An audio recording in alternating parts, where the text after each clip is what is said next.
नमो नारायण, जय महाकाल, जय माँ बगलामुखी। सभी मेरे दर्शकों का बहुत बहुत स्वागत है। आशा करता हूँ आप सभी लोग स्वस्थ होंगे, आपकी आध्यात्मिक उन्नति आगे बढ़ रही होगी। आज के मेरे वीडियो का टॉपिक है कि जो लोग 10 अलग अलग अलग भगवान को पूजते हैं, सावधान हो जाइए। आपको कुछ भी नहीं मिलने वाला है, कुछ हासिल नहीं होगा।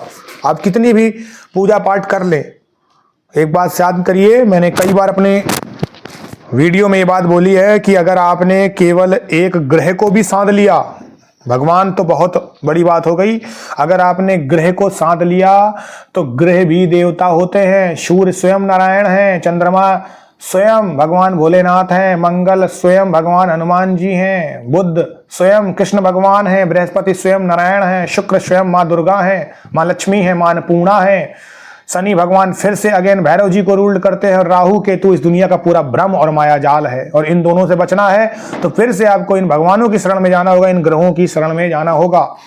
आज मैं आपको बताने जा रहा हूं कि जो भी इंसान इतने सारे भगवान को अलग अलग रूपों में पूजता है, उसकी कभी भी कोई भी इच्छा पूरी नहीं होती है।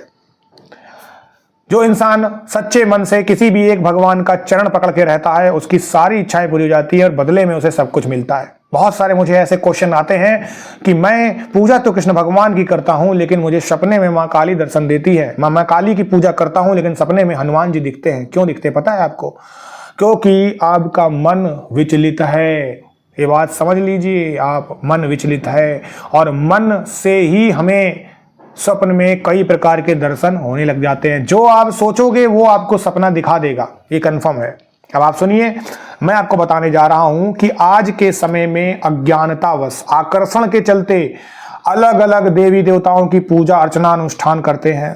आप जिस भी भगवान को मानते हैं, एक भगवान को, वही आपके इष्ट होते हैं।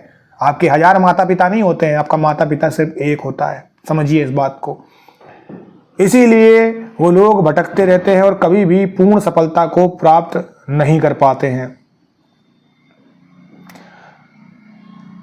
इसी बात में एक पौराणिक मत सुनिए, एका नारी दरी वा सुंदरी वा। इसका अर्थ होता है एक ही स्त्री ठीक होती है, वह सुंदर हो या सुंदर हो।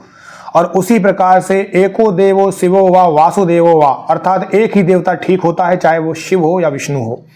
अब सुनिए कि एक देवता की उपासना की आवश्यकता क्यों पड़ती है। एक देवता की उपासना की आवश्यकता इसलिए होती है कि जब साधक एक देवता की उपासना करता है तो उसका मन सदैव एक ही देवता में लगता है, और देवता भी उस साधक के प्रति आश्वस्त और संतुष्ट रहते हैं। अधिक देवता की जब आप उपासना कर सकते हैं तो उनका मन, बुद्धि, क्रियाएं सब बढ़ जाती हैं। साधक अपनी संपूर्ण ऊर्जा और मन से किसी एक का बन पाता है, न किसी एक देव की पूर्ण कृपा प्राप्त कर पाता है। अगर आप एक देवता की उपासना करेंगे तो उसे सबसे पहला लाभ होता है चित्त की शांति। अपना सब कुछ न्यौछावर करने के बाद, देवता को अर्पण करने के बाद उसकी अधीनता स्वीकार करें। जब साधक 10 इंद्रियों और तन मन धन से देवता की उपासना करता है तो देवता स्वयं अपने भक्त की सारी समस्याओं का निराकरण करने में अकेले ही समर्थ होते हैं। अतः इसलिए हमें एक ही देवता का आश्रय लेना चाहिए। जब एक स्त्री कई पुरुषों के पास जाकर संकट संतान उत्पन्न करती है तो उसे समाज में हमेशा बहुत प्रॉब्लम होती है, उसको कभी भी अच्छी नजरों से नहीं देखा जाता। उसी प्रकार तंत्र साधना में कई देवों की उपासना करने से भी संकरता आती है, और इस संकरता से साधक तथा देवताओं का तेज एवं सामर्थ्य नष्ट हो जाता है। इसके चलते ना तो आपका कोई कार्य बनेगा, न मनोकूल ढंग से आप चित्त में शांति ला पाएंगे। धीरे धीरे साधक की सभी प्रकार की शक्तियां नष्ट हो जाती है। इसे ही तंत्र शास्त्रों में सांकरीकरण कहा जाता है। अगर एक देवता की आप साधना करते हैं, उपासना करते हैं, तो आपका जो मार्ग है वो सरल हो जाता है।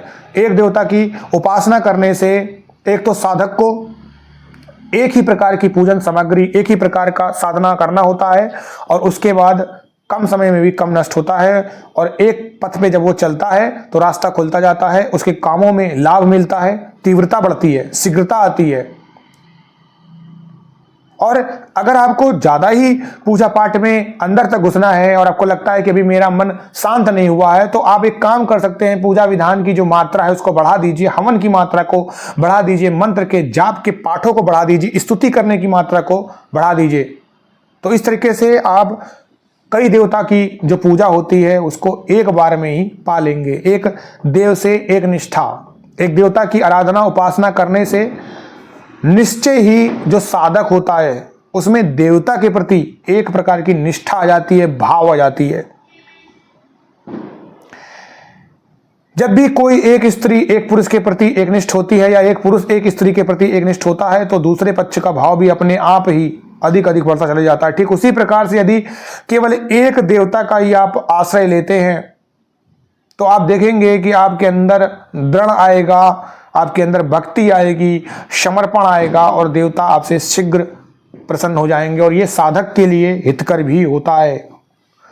कैसे? आपको एक देवता के प्रति निष्ठा रखने से शक्ति प्राप्त होती है। जितने भी देवता होते हैं, भगवान होते हैं, उसके कम से कम 5 से 8 गुण होते हैं। यदि साधक सच्चा है, एक ही तरफ है, तो ये मान के चलिए कि देवता की जब कृपा होनी आरंभ होगी तो अपने साधक के अंदर वो एक एक गुण शीघ्र ही प्रकट करने लगेंगे। जैसे यदि पूर्ण रूप से सत्य का व्रत धारण करने वाला एकनिष्ठ साधक है तो उसमें वाणी का बल आ जाएगा, यानी साप और वरदान देने की शक्ति आ जाएगी। यानी आप नहीं समझे, फिर से मैं समझाता हूं कि यदि आप सत्य का व्रत धारण करने वाले एक निष्ठ साधक हैं, यानी आप पहले से सत्य बोलते आ रहे हैं, आपको पसंद नहीं है कि कोई झूठ बोले, तो आपके अंदर सबसे पहला गुण आएगा कि आपकी वाणी जो होती है उसके अंदर दम आ जाएगा। आप किसी को भी श्राप दे देंगे, लग जाएगा। आप किसी को वरदान दे देंगे तो लग जाएगा। यानी दोनों चीजें, श्राप वरदान, वो तो आपके कर्मों के हिसाब से है, लेकिन लग जाएगा। अगर आप निष्कपट काम करते, किसी के बारे में छल कपट नहीं करते, आपको कोई फर्क नहीं पड़ता, बिल्कुल धर्मराज युधिष्ठिर की तरीके से हैं, तो आप मान के चलिए कि आपको रहस्य देखना आ जाएगा। अगर आपके अंदर सर्व शक्ति आ जाएगी, ये शक्ति प्राप्ति हो जाएगी, तो आप सभी का कल्याण कर सकेंगे।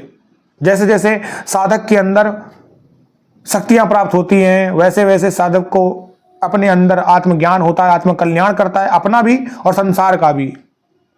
लेकिन ये जो शक्तियां होती हैं वो केवल एक ही साधक में उदित होती है।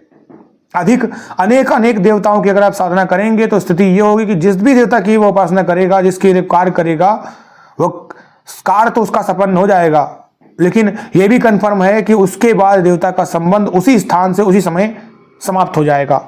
बात समझिए। मैं फिर से इस पूरे वीडियो का सार बता देता हूं कि जो लोग अगर कुतर्क करना चाहें, बहस करना चाहें कमेंट में, तो कर सकते हैं, जो मर्जी आए आप कर सकते हैं, लेकिन एक बात समझ लीजिए कि अगर आप 10 जगह 10 देवताओं की पूजा और साधना अर्चना करेंगे तो आपकी मनोकामना तो पूरी हो जाएगी, लेकिन उसके बाद उस स्थान से देवी देवता चले जाएंगे। इसीलिए लोग कहते हैं, बहुत से ऐसे कमेंट में कहते हैं, मैं तो इसकी करता हूं, मैं तो उसकी करता हूं, लेकिन मेरी चीजें हो जाती हैं। तो हो जाती हैं भैया और बहनें, हो जाएगी, लेकिन उसके बाद आपका काम नहीं होगा। फिर से आप परेशान रहेंगे, यूट्यूब में कमेंट करेंगे कि मुझे दिक्कतें आ रही हैं, मेरा अब कोई काम नहीं बन रहा है। तो काम धीरे बने, अच्छा बने, वो ज़्यादा अच्छा होता है। जो लोग मेरे चैनल पे नए आए हैं वो मेरे चैनल को लाइक और सब्सक्राइब करें। जो लोग मेरे चैनल पे पुराने से हैं उन लोगों का बहुत बहुत प्यार और शुभकामनाएं। जय महाकाल, जय मां बगलामुखी।